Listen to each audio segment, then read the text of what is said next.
up, beautiful people? It is your homegirl, Miss Shameless, all up in your building with another tech talk. And this video is all about cryptocurrency. My latest obsession. I had to do this video for my booze, for my friends and my family, because it is new, it is exciting, and it's confusing as bleh. So this video is for my beginners, for my booze out there. Keep in mind, I'm a girl with a camera on YouTube. I'm not a financial advisor. I am a hustler and I'm super savvy. But anyways, do your research and watch a lot of videos. I'll put links in the info box below on more ways to learn about this fascinating world. So what is cryptocurrency? What is Bitcoin?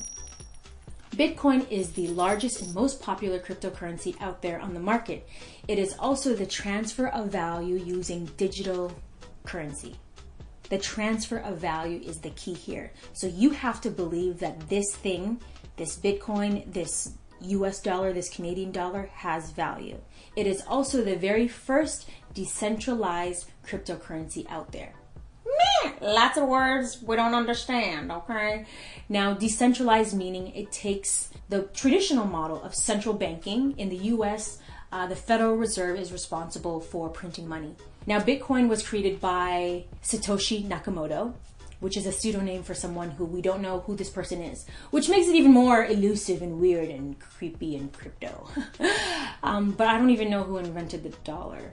I could Google that and find that out. But whatever, the point is, this guy or girl created this system as a response to the financial crisis in 2007 and 2008. But if I was the owner of the Federal Reserve, I personally would print money for myself, my friends, and my family. I'm just saying, let's be real. So there are pros and cons with having power centralized. An extreme example of power that's misused is Zimbabwe. The reserve was printing lots and lots of dollar bills, son, and their currency lost its value. The medium of exchange was valueless.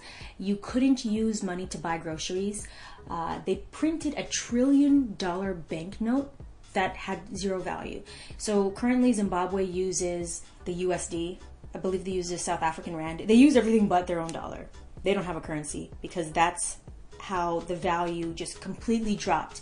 An extreme case of hyperinflation. And you can watch documentaries on Netflix. Banking on Bitcoin is a good one. Capitalism, A Love Story by Michael Moore is a good one. It doesn't talk about cryptocurrency, but it does talk about the financial crisis. Now, supply and demand is a thing in economy. When you keep on printing money and there's no end, how can you store value in that exchange? With cryptocurrency, there is a fixed supply. There is a market cap on how many coins can circulate in the market, and that is 21 million. That's the most, in theory, that can ever be generated in the system. Beyond it being a fixed market cap system that in theory creates value, there's only 21 million, collect all 21 special edition coins, it relies on blockchain technology. Now, blockchain technology is what has blown the minds of everyone in the space. With blockchain, it is recording transactions and verifying and ensuring that that in fact happened, that you got this money from this person and this money went there. And with blockchain, it can't be duplicated, it can't be counterfeit, it can't be double spent. Everything is accounted for and verified, and that takes a lot of time to process. So the act of verifying these transactions is time consuming with Bitcoin. So they are now considering Bitcoin, instead of a currency that they hope to use in the system day to day, it's now considered a commodity like gold. Are you still with me? Bitcoin is the popular cryptocurrency, but there are other cryptocurrencies out there, and they are referred to as altcoins, alternative coins besides the Bitcoin. Now, there is Ethereum, there is Litecoin, there is Ripple, there is OMG, there is Monero, there's Neo. There are a ton of coins out there, and your job is to research the tech behind it, and you could read the white papers, which is basically a document that the creator has listed what the purpose of the technology is and does. Nobody really reads that. Well, the beginners, I doubt will. But you know what? You should actually just read it just for some giggles. Right now, we're in the very early stages of cryptocurrency. It isn't widely adopted yet. The idea is cryptocurrency will be the new currency. And we're going to shift from what we use today, USD, Canadian, Euro, pound, pesos. We're going to shift from that system to the crypto system. This system is referred to as fiat. Not the car, fiat, the money. And we're going to shift to the cryptocurrency system. Now, the only place I've seen accept cryptocurrency, actually there are a few. There's a Lamborghini store that accepts Bitcoin. Monero is another currency out there, and on the news, Mariah Carey, G-Eazy, and a few other musicians were saying that they would be accepting Monero. So I went to their site to try to purchase, but I'm trying to wrap my head around, okay, so if all these currencies are out there, which one is going to be the one that wins? And that's the biggest question. We don't know. The system that we use today is very long. For me to send money home to Toronto, not only does it take a couple days for the wire transfer to clear, because there's banks in between. There's the US bank, there's the Canadian bank, and then there's the actual banks.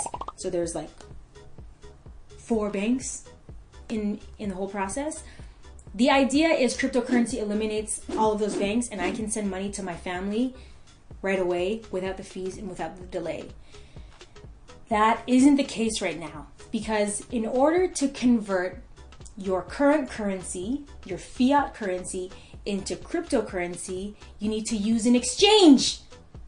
Now, this exchange, to me, defeats the whole point of decentralized networks, because now it is centralized. Coinbase, which is a very popular app, I use Coinbase, is an exchange place where I can convert my US funds into Litecoin, Bitcoin, Ethereum, Bitcoin Cash. They're going to be adding more. But that process took me a week to convert my US funds to crypto funds. Coinbase is the easiest place to exchange your fiat for crypto. However, there are other exchanges out there, and also depending on the country, you might have another exchange that's more popular. I don't know those ones. Most exchanges that have affordable cryptocurrency under $100, I'm talking $1, $5, $10, they only accept Bitcoin or Ethereum, not your typical cash fiat currency. So you have to do 2 steps. The first step, you have to exchange your fiat currency at the exchange for Bitcoin or Ethereum. The second step, you have to exchange that Bitcoin or Ethereum that you just acquired for the more affordable currency that you really want to get. But now you have to back up your information onto a cryptocurrency wallet. Now, a wallet is not like a traditional hard wallet, although they do sell hardware wallets that you can store your information on, but it's software that stores your private keys.